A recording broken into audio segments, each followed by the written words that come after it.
Hi there, my name is Sue-Ann. Thank you so much for joining today for our 20-minute slow yoga for resiliency. What we're going to do today is part of the tensegrity repair series, which is really a sequence of movements that help rehydrate our connective tissues and both restore our muscles while also building strength. So we do these movements just at 70% of what we know we could do. So the whole idea is really to put in a little less effort so that we can allow the body to restore. And we won't do the whole sequence today, we'll just do a bit of it. And if you have a block, you can go ahead and grab one. I'm using one of the foam blocks that just maybe 2 inches or 1.5 inches. You could use a hardcover book if you don't have a foam block, or whatever yoga props you like to use. So we're gonna go ahead and get started on our back. We'll have our knees bent and we'll lie flat back. You can press down through the feet, lift the pelvis up just a few inches and glide the block underneath the pelvis so that the sacrum, that triangular bone on the back of the pelvis, rests on the block. And then place your hands on your belly and just take a full breath here. Feeling the touch of the breath to the body as you feel the touch of the body to the earth. Take one more full breath just to settle in. And then we'll bring our feet up over our hips, so legs straighten. And you can always have a bend in your knees during these leg movements, no problem there. Especially if the backs of the legs are tight, it's often nice to have a bend in the knees. And then we'll lift our arms up and we'll lean the fingertips into one another and we'll lean the big toes into one another. So you feel this connection to the midline. And then as you're ready, we're gonna just start to move the fingers and the feet away from each other, and then exhale brings it back to center. So as you start to find your pace and your rhythm with this movement, I want you to see if you can start by doing less. So maybe you take a deeper bend in your knees, maybe you soften at your elbows. And I want you to see, obviously the core is going to be involved here, but I want you to see if you can just stabilize the center line of your body and feel this movement more in your shoulders and your hips. And once you get into a rhythm, it might feel like there's no beginning, no middle, no end to this movement. It's just a nice steady rhythm, a nice steady pace. We'll do 5 more here.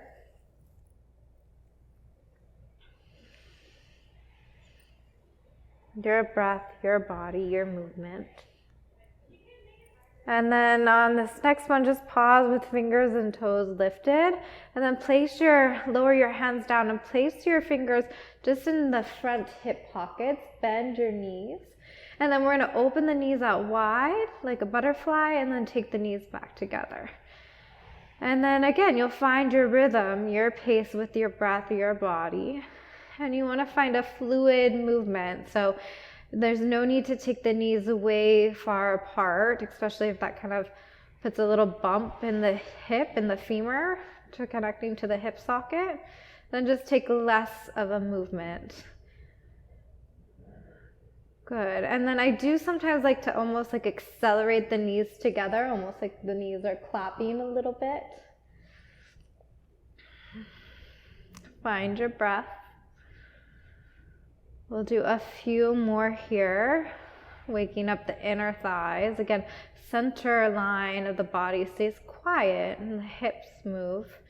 Might feel it kind of move all the way up the spine. And the next time knees come together, pause there. Take your hands and cup your knees, the kneecaps. And then we'll inhale, straighten the legs up towards the sky, and exhale, bend the knees. Again, legs don't have to come all the way straight. We're just going to repeat this Straighten and bend. You might kind of feel maybe a little snap, crackle, pop in your knees. Just perhaps they're carrying some stories, some perhaps past injury, just a little information in your knees. One of my teachers compares this sequence of movements to almost like flossing your teeth. So it's almost like joint flossing. So when we floss our teeth, we don't want to be too hard or too aggressive. We just want to be consistent. And it's same with these tensegrity repair sequence movements. We want to be consistent. We want to rehydrate the joints, the connective tissue. Do 2 more.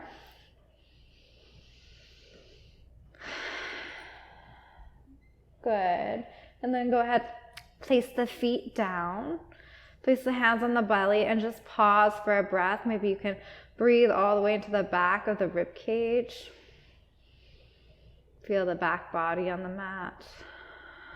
Let it go. Press through the tops of the feet and then just glide the block off to the side. We might use it again later, and let the pelvis come back down. And then we'll lift our knees up. We'll take our arms out to the side, and we can rest the elbows out, almost like you're cactusing the arms, but fingers lift up. And then I like to glue my knees together. We'll take our knees over to the left, and then over to the right, towards the right armpit. So I call this the connected twist.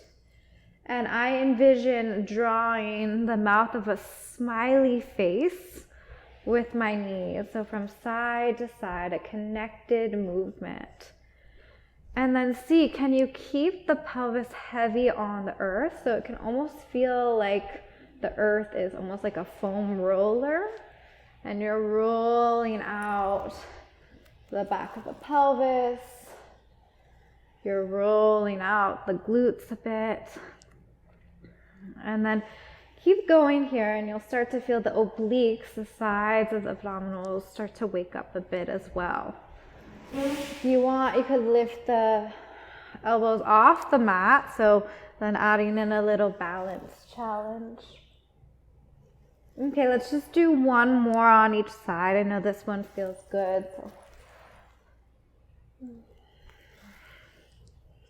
And then pause in the center. We'll place the hands behind the skull and we'll cup the skull. We'll take our elbows towards one another so that the head almost feels like it has a bit of a hammock, a little bit of support. And then we're going to lift the shoulder blades off the mat. Knees and elbows come towards one another.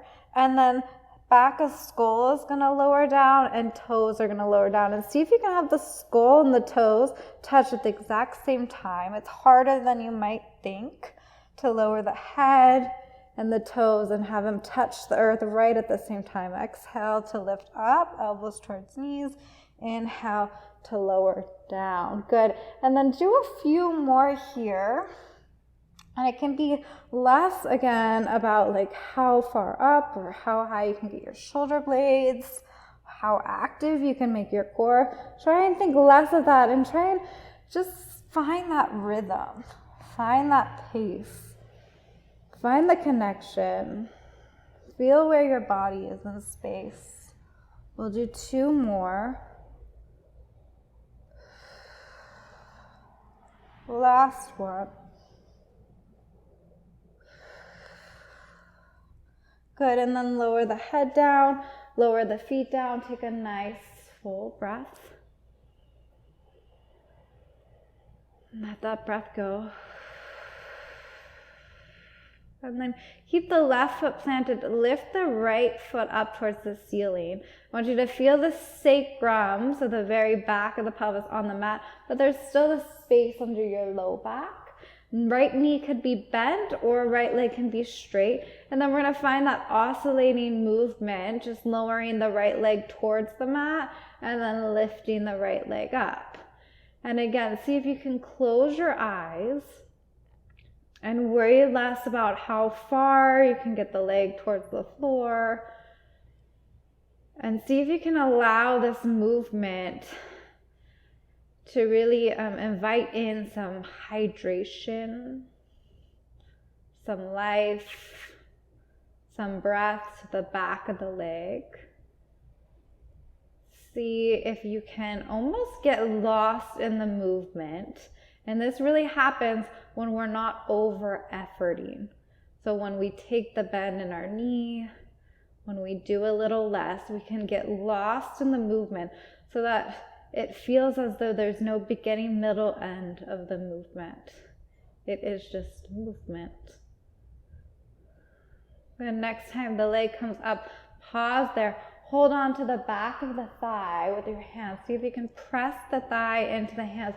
Pull back on the thigh with the hands. Take a full breath here.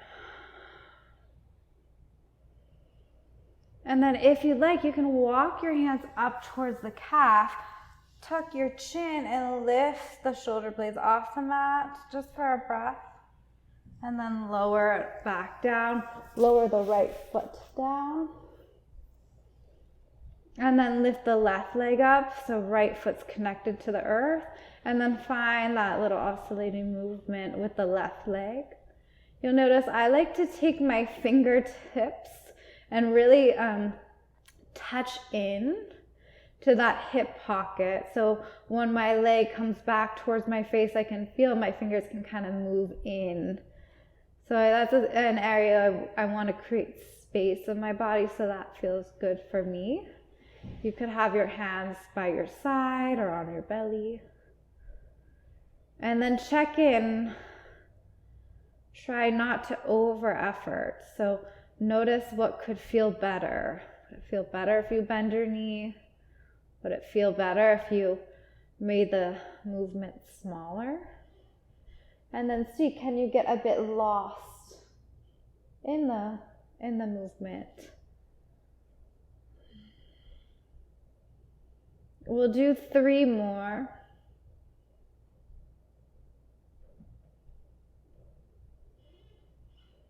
And then pause with legs straight up towards the ceiling. Hands behind left thigh, press thigh into hands, hands into thigh. Little traction, a little boundary here.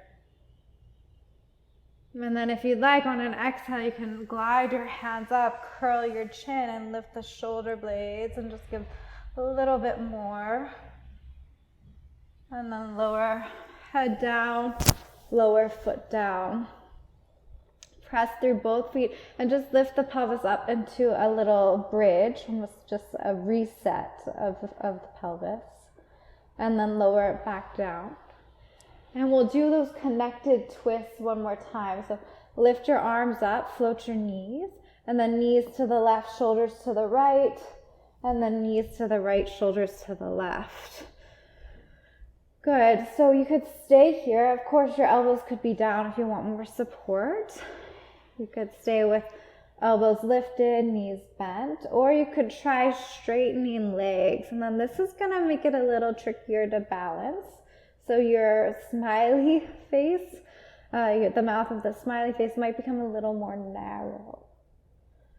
Still allow the pelvis to be heavy. Still allow for that almost foam roller-like action for the pelvis.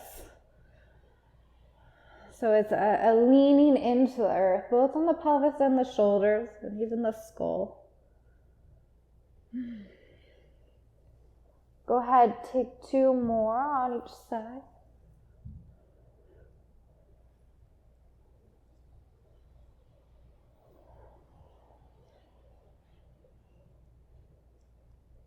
And then pause and center.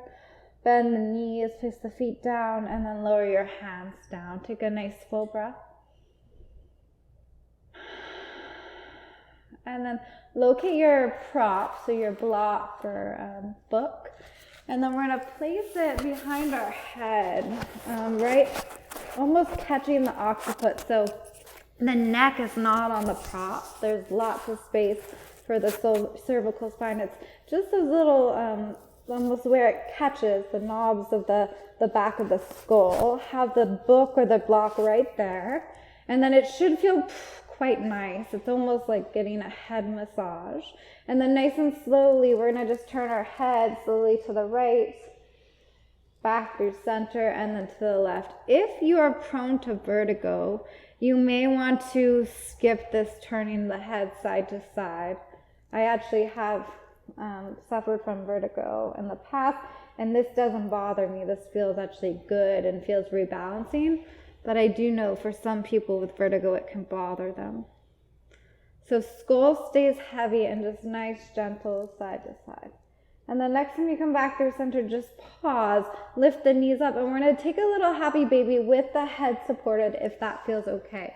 So you're going to reach for the outsides of your feet with your hands, and then just let the back of the skull be heavy. Can you let the back of the pelvis will actually lift. The back of the pelvis and glutes are now off of the mat, but it feels as though the thighs and the knees can start to descend towards the earth. And then maybe you want to welcome in a little more rocking. So I just do a slight tilt to the right, center, and then a slight tilt to the left. And this little special spot in the back of our skull is really good for inviting in more of the rest and restore parts of our nervous system. So if you've been feeling stressed or you've been feeling that flight or fight, this is a good antidote. Maybe you want to stay in stillness, and then maybe you want to release your outsides of your feet and just hug the knees into the belly for a moment. Take a nourishing breath here.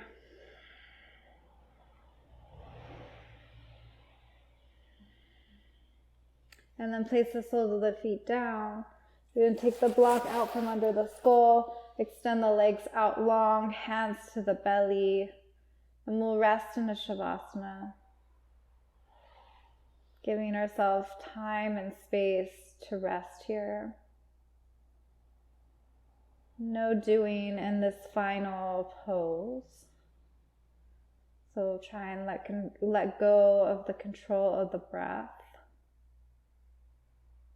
Let the mind relax and allow the body to relax.